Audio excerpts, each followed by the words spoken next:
Salam edukasi, berjumpa lagi dengan saya. Kali ini saya akan berbagi pengalaman tentang bagaimana cara kita memberikan soal dalam bentuk Google Form kepada orang lain, sehingga orang yang kita berikan soal dalam bentuk Google Form tersebut memiliki hak penuh atau memiliki akses penuh terhadap soal yang kita berikan atau Google Form yang kita berikan. Jadi kita tidak, yang memberikan soal itu tidak ikut campur lagi dalam hal pengolahan atau manajemen soal tersebut. Baiklah, saya akan contohkan di sini. Saya akan memberikan soal kepada orang lain. Dalam hal ini saya menggunakan dua akun Google. Akun Google yang pertama sebagai pemberi soal, kemudian yang kedua ini adalah penerima soal. Nah, mari kita contohkan langsung. Di sini saya akan perbesar dulu. Saya akan contohkan memberikan soal berikut ini.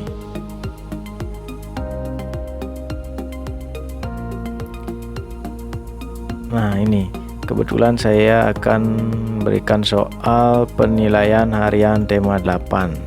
Nah, soal ini harus kita buat salinannya terlebih dahulu. Nanti salinannya kita akan berikan kepada orang lain. Kita klik kanan, buat salinan, atau kalau bahasa Inggrisnya copy.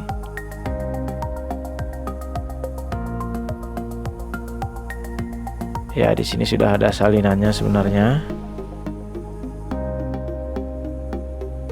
Nah, salinan ini yang akan kita berikan kepada orang lain. Salinan penilaian harian tema 8. Kita buka aja.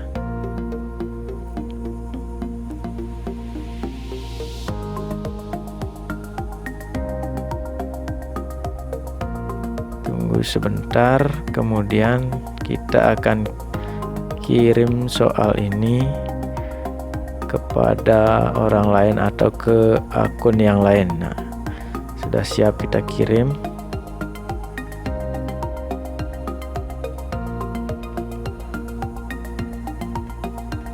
Ini jaringannya sedikit bermasalah, sudah muncul. Nah, biasanya kita akan membagikan soal kepada siswa melalui tautan ini.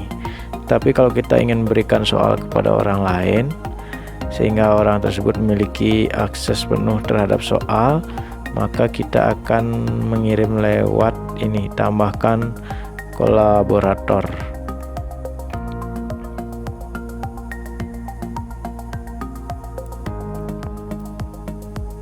Nah, tambahkan kolaborator, kemudian kita masukkan email. Misalnya saya akan masukkan email ini.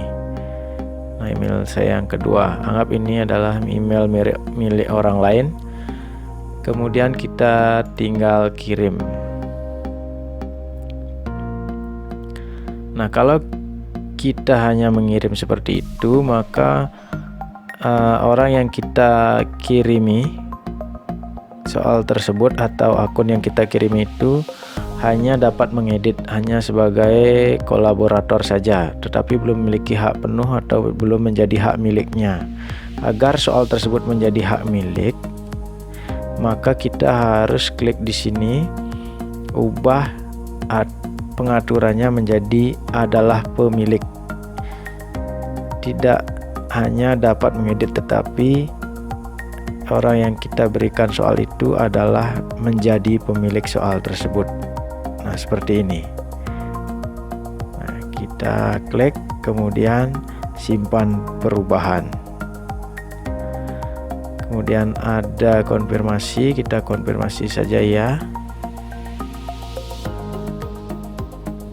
Nah, di sini akun yang sebagai pengirim adalah ini, akun saya yang pertama, ini penerima akun yang kedua. Sudah berubah statusnya menjadi pemilik yang menerima. Kemudian coba kita cek di akun saya yang kedua sebagai penerima. Ini kita cek di inbox. Nah, ini guru iseng ini. Pertama ada pemberitahuan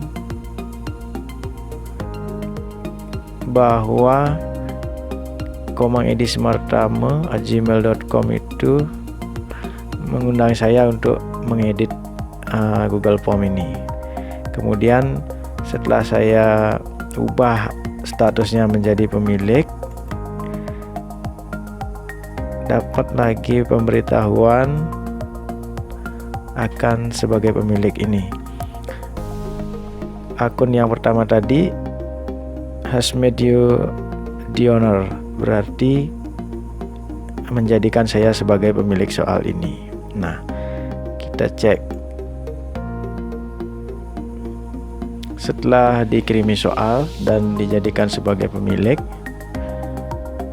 kita memiliki hak penuh untuk mengedit atau mengolah soal ini. Kita mengubah soal atau mau mengolahnya, kita sudah memiliki hak penuh. Nah, apabila kita tidak lagi ingin berhubungan dengan sang pengirim soal atau si pengirim soal, kita klik kita atur di pengiriman ini seperti tadi, klik add kolaborator, kemudian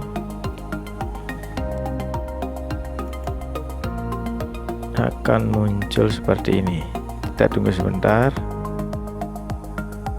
So we can get no please try again later. Oke. Ada sedikit permasalahan, tinggal kita tunggu sebentar. Nah, ini sudah muncul. Nah, sekarang saya sudah menjadi owner atau pemilik, sedangkan yang mengirim ini hanya sebagai kolaborator atau hanya dapat mengedit. Nah, apabila kita tidak ingin berhubungan lagi dengan akun si pengirim, berarti kita harus setting ini, kita close saja. Kita close, kemudian save change atau simpan perubahan kalau bahasa Indonesianya.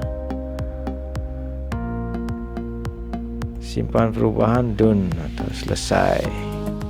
Nah, jadi ini soal ini sudah menjadi milik akun yang kedua, berarti sudah bisa mengedit, mengolah dan lain sebagainya.